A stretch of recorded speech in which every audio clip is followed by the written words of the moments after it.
Topic है conductance of electrolytic solution. क्या है? Conductance of electrolytic solution, electrolytic solution का कंडक्टेंस। तो क्या क्या चीज़ हम लोग ये पढ़ेंगे, जो भी 10th क्लास में पढ़ेंगे होता है। 10th क्लास में हम लोग रेजिस्टेंस पढ़े, रेजिस्टेंस का जो रेसिप्रोकल होगा उसको क्या बोलेंगे? कंडक्टेंस। और रेजिस्टिविटी का जो रेसिप्रोकल होगा उसको बोलेंगे कंडक्टिविटी। रेजिस्टिविटी का रेसिप्रोकल को क्या बोलेंगे? कंडक्टिविटी। ओके, जस्ट रेसिप्रोकल कर दिया तो क्या हुआ? जस्ट उसका अपोजिट आ गया ना बेटा। बोलो तो रेजिस्टेंस को आर से और कंडक्टेंस को के से डिनोट, जी से डिनोट करता है। Okay, clear? One upon resistivity उसको बोला जाता है conductivity. Okay, one upon resistivity को क्या बोलते हैं? Conductivity. R equal to divide by A, तो G equal to 1 by R, A into A upon rho by L. ठीक है ना? अंडरस्टूड? तो अभी ऐसा यूनिट ऑफ कंडक्टेंस वो क्या होता है? सीमेंस। ऐसा ही। अच्छा ये बताओ, ऐसा यूनिट ऑफ रेजिस्टेंस क्या था? रेजिस्टेंस कैसे यूनिट क्या था 10th क्लास में? कैसे याद करा? ओम। ऐसा यूनिट का जो रेजिस्टेंस का ऐसा यूनिट क्या था? ओम था। ओम लिखो, है ना? तो अभी कंडक्टेंस से क्या होगा? 1 upon ohm, ohm to the power -1। फिर इसको आगे, इसके बाद इसको, इसके बाद देखोगे तो मोल।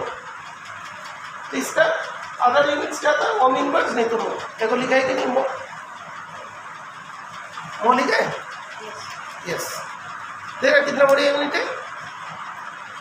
इसका अदर यूनिट्स है ओम इनवर्स, नहीं तो क्या बोलते हैं? मोल। इसके बाद rho L by equal to r, rho equal to m upon m square. L का तो मीटर, इसका m square, m to the power -1 किधर चला जाएगा? सीमेंस पर मीटर। ये छूट गया, सीमेंस पर मीटर है ना? रो क्या होता है? सीमेंस पर मीटर। क्लियर बेटा? इस जगह तो और 2 टॉपिक और है जो तुम लोग के लिए रख दिया था। एक टॉपिक और होता है सेल कांस्टेंट। सेल कांस्टेंट क्या होता है? सेल कांस्टेंट क्या होता है? हाँ प्याक्षी, तुम्हें पता है सेल कांस्टेंट क्या है बेटा?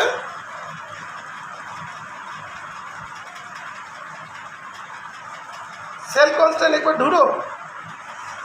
अच्छा नहीं पता, एक बार ट्राई करो, बुक से देखो तभी याद होगा। सेल कांस्टेंट एक बार ढूंढो। First option L by A, second option A by L. First option क्या बोला? L by A.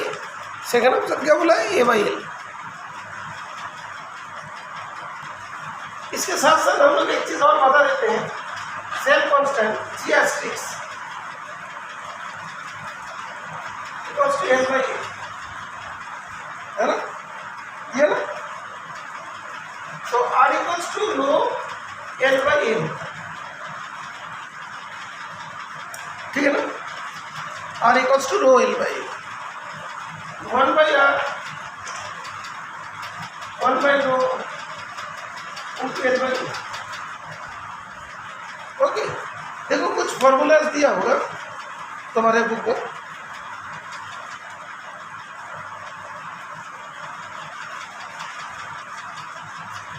One by are को किससे डिनोट करते हैं? जिस 1 बाई रो को किससे? वापस। और एल बाई ए जो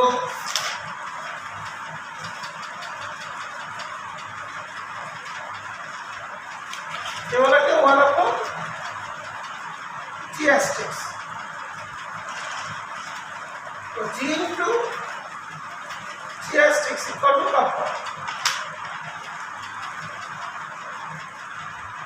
जी into G asterisk equal to kappa. ठीक है, क्लास में लिखा दिया?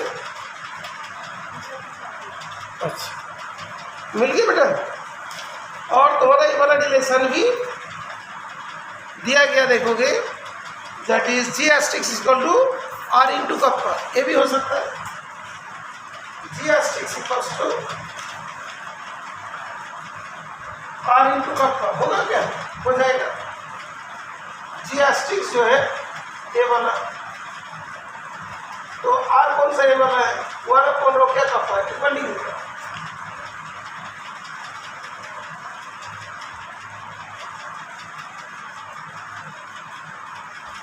आर रख दिया, एक बार एक क्या जी एस्टिक्स होती है, रो इक्वल टू क्या होता है बेटा, वन अपॉन कप्पा, तो G asterisk equals to R into, बात पता चलता। तो ये जो है, जो हम लोग 10th क्लास में पढ़ा था उसी चीज़ को ही चेंज करके बताते हैं। वहाँ पे हम लोग पढ़ा था 10th क्लास में, जो कंडक्टिविटी रेजिस्टेंस तो किसके रिस्पेक्ट में था, इलेक्ट्रॉन के रिस्पेक्ट में। लेकिन आज हम लोग को सेल में किसके बारे में पढ़ेगा, इलेक्ट्रोलाइटिक कंडक्टेंस के बारे में पढ़ना, ठीक है बेटा। पहले जो पढ़ा था इलेक्ट्रॉनिक कंडक्टेंस, इलेक्ट्रॉनिक रेजिस्टेंस, अभी क्या पढ़ना है, इलेक्ट्रोलाइटिक। बिकॉज जो सेल होगा, इलेक्ट्रोकेमिकल सेल होगा, उसके अंदर सॉल्यूशन होगी, सॉल्यूशन का कंडक्टिविटी के बारे में हम लोग को पढ़ना पड़ेगा, ठीक है। ये बात क्लियर ना। अभी वायर के थ्रू करंट जा रहा है, चार्ज जा रहा है, इलेक्ट्रॉन फ्लो कर रहा है, ठीक है ना। उसका कोई चीज़ के ऊपर वो डिपेंड करता है। हम लोग नॉर्मल जानते हैं कि कॉपर के वायर के थ्रू कंडक्टेंस ज़्यादा होगा, आयरन कॉपर के थ्रू, आयरन के थ्रू कम होगी। कोई लकड़ी ले लिया तो उसके थ्रू जाएगा ही नहीं, ये तो जानते हो ना।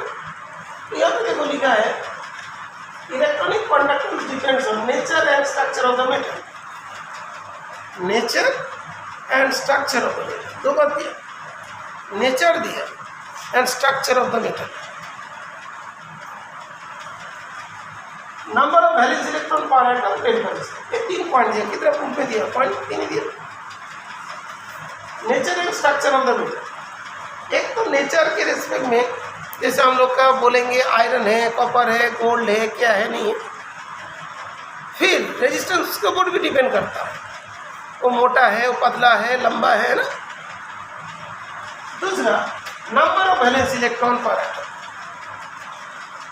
Number of valence electron per atom. जैसे देखो कभी आई कोई मतलब कोई कंडक्टेंस हो रहा है आयंस में, वैलेंस इलेक्ट्रॉन कितना, जितना ज़्यादा वैलेंस इलेक्ट्रॉन है उतना ही कंडक्टेंस करेगा, उतना ही ज़्यादा इलेक्ट्रॉन उसके पास प्रेजेंट होगा। टेम्परेचर बढ़ाएंगे तो इलेक्ट्रॉन धक्का धक्की करेगा।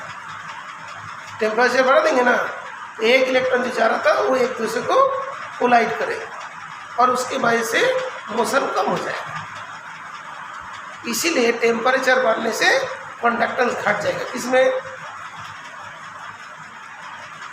इलेक्ट्रॉनिक कंडक्शन, जब वायर के थ्रू जाता है करंट होगा, ठीक है, अंडरस्टैंड। लेकिन यहाँ पे जो उल्टा है, conductivity of electrolytic solution, solution कहाँ होता है, वायर के थ्रू थोड़ी होती है सॉल्यूशन, तो कंटेनर के अंदर।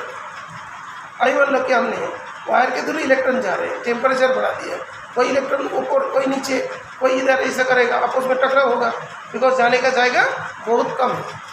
लेकिन सॉल्यूशन में तो क्या है, बहुत ज़्यादा मतलब प्लेसेस है, ओके। यहाँ पे क्या होगा, टेम्परेचर बढ़ाने से कंडक्टिविटी बढ़ जाएगी, यहाँ पे टेम्परेचर बढ़ाने से कंडक्टिविटी घट जाएगी।